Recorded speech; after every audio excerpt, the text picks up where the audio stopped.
सभी किसान भाइयों को मैं डॉक्टर नितिन सिंघई कृषि विज्ञान केंद्र जबलपुर की ओर से सादर राम राम प्रेषित करता हूं। किसान भाइयों, आज हम आपसे द्रव्य जीवामृत के संबंध में चर्चा करने के लिए उपस्थित हुए हैं। जीवामृत वो अमृत जिसमें जीव हैं, वो अमृत जो जीवों की संख्या और उनकी क्रियाशीलता को बढ़ाने के लिए प्रयोग में लाया जाता है। तो आज हम प्राकृतिक खेती का एक महत्वपूर्ण घटक है जिसे कि हम जीवामृत के नाम से जानते हैं, इसका हम बनाने का तरीका और उपयोग करने की विधि के विषय में जानेंगे। तो इसको बनाने के लिए हमें जो सामग्री आवश्यक है, पहले हम उसको समझते हैं। देसी गाय का गोबर होना चाहिए।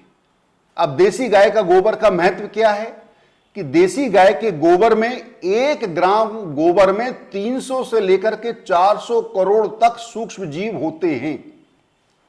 तो हम 10 किलोग्राम देसी गाय का गोबर, साथ में 10 किलोग्राम देसी गाय का ही गौमूत्र लेना है। तो देसी गाय का गोबर और देसी गाय का गौमूत्र इसके लिए महत्वपूर्ण सामग्री है। अब हमें इन दोनों के में उपस्थित जो सूक्ष्म जीव हैं, इनकी संख्या को बढ़ाने का काम करना है। तो हमें गुड़ चाहिए। गुड़ की मात्रा 1 से 2 किलोग्राम होना चाहिए।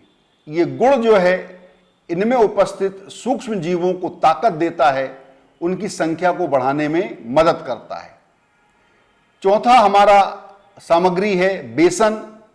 चने की दाल का बेसन हो सकता है या किसी भी दलहनी फसल का हम पिसवा करके बेसन तैयार कर लें, उसका हम उपयोग करें। क्योंकि दलहनी फसलों के बेसन में प्रोटीन की मात्रा ज़्यादा होती है, तो ये सूक्ष्म जीवों की संख्या और क्रियाशीलता को बढ़ाने में मदद करती है, उनको ताकत देती है। इसके अतिरिक्त हमें किसी पेड़ के नीचे की मिट्टी को भी उसमें उपयोग में लाना है। मात्रा सिर्फ 1 किलोग्राम लगेगी। यदि आप बरगद के पेड़ के नीचे की मिट्टी अथवा पीपल के पेड़ के नीचे की मिट्टी अथवा नीम के पेड़ के नीचे की मिट्टी का उपयोग करें तो ज़्यादा बेहतर होगा।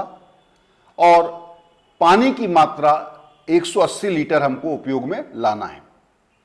अब इस सामग्री को हमने एकत्र कर लिया। अब इसको बनाने का तरीका जाने तो हम 200 लीटर का एक ड्रम ले लें अथवा 100 लीटर के 2 ड्रम ले लें। हमको 200 लीटर का हमने ड्रम प्रयोग में लाया है, तो सर्वप्रथम हम 180 लीटर जो है उसमें पानी भर दें।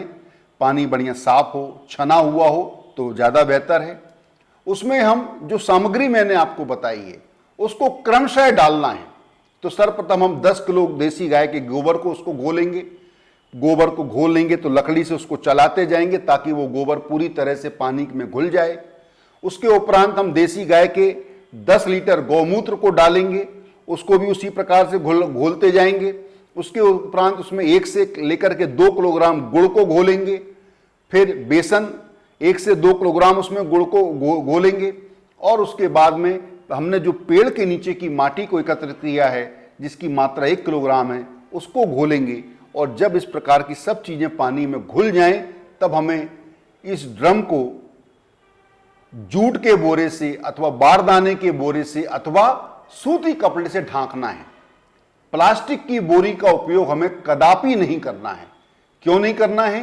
क्योंकि प्लास्टिक की बोरी से ढांकने पर उसके अंदर वायु का आवागमन नहीं होगा, वायु का संचार नहीं होगा।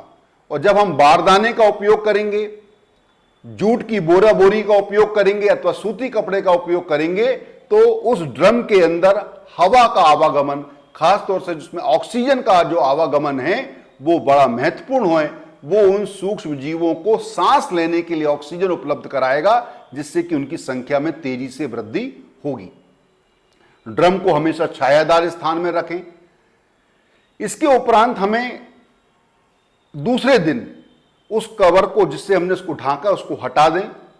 हटाने के बाद उसको लकड़ी के डंडे से, एक ऐसा लंबा डंडा लें जो पूरी ड्रम की गहराई तक नीचे पहुंच जाए, और डंडे के माध्यम से उसको घड़ी के कांटों की दिशा में घुमाना है।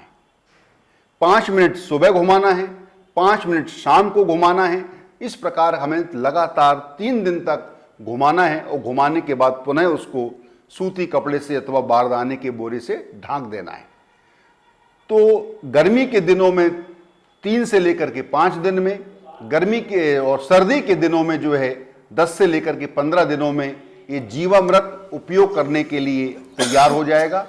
जब जीवामृत तैयार होगा तो आप देखेंगे कि उस पानी के ऊपर जो है सूक्ष्म जीवों की वृद्धि हमको स्पष्ट दिखाई देने लगेगी।